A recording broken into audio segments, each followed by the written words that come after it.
Carol Ptak, and I am from the Demand-Driven Institute. The Demand-Driven Institute is the worldwide caretaker of the entire demand-driven methodology. Our job is to get the world to say yes to demand-driven. I'm excited to be here at the Demand-Driven Technology Conference to not only see the new technology that demand-driven technology is bringing out, but also the great case studies that we're seeing of everything from a very recent implementation to old implementations and the kind of real return on investment that they're getting. Things have really changed with demand-driven over the years. It used to be that people thought that DDMRP was the end state. DDMRP is just the first step.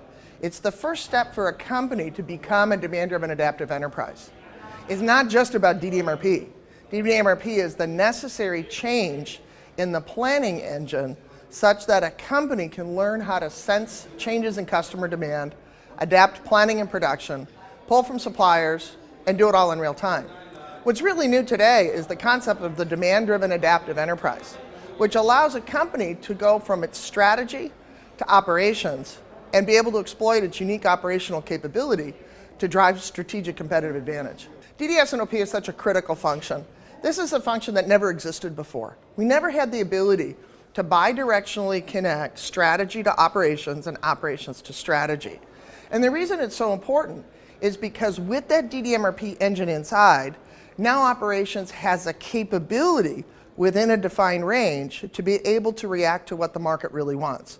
So now instead of having to build what I said I could and would build, and now I'm restricted to that schedule for the month, now operations has the capability to build what I can and will sell.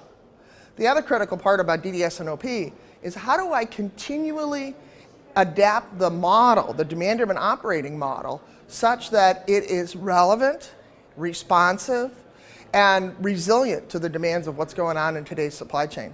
The thing that interested me most about new companies and new adopters of demand-driven is their enthusiasm, how excited they are. Because now no longer is the planning function a least worst choice. Let's face it, under traditional planning, a planner's job is to minimize the number of people that are yelling at them that day. Now under demand-driven, they know that they're contributing to the overall financial benefit of the company. The other thing that really excites me about these new companies is the surprise they get at the results. That they say, well, we didn't do it perfectly, and we still got great results.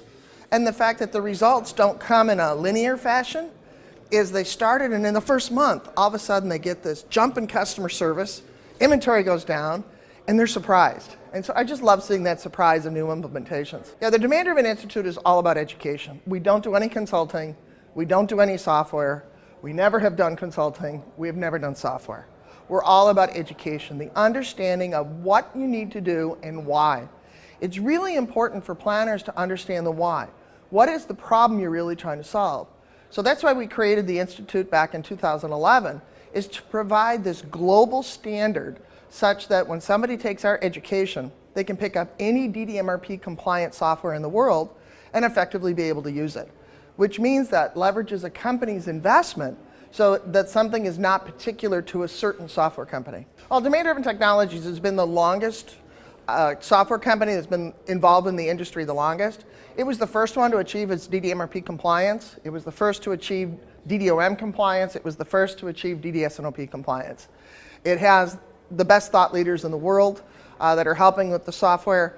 And it really is exciting to see some of the new features and functions that are coming out, like the smart buffer reconfiguration. That idea of being able to position a company so that eventually they can apply things like artificial intelligence and machine learning to that adaptation of that operating model.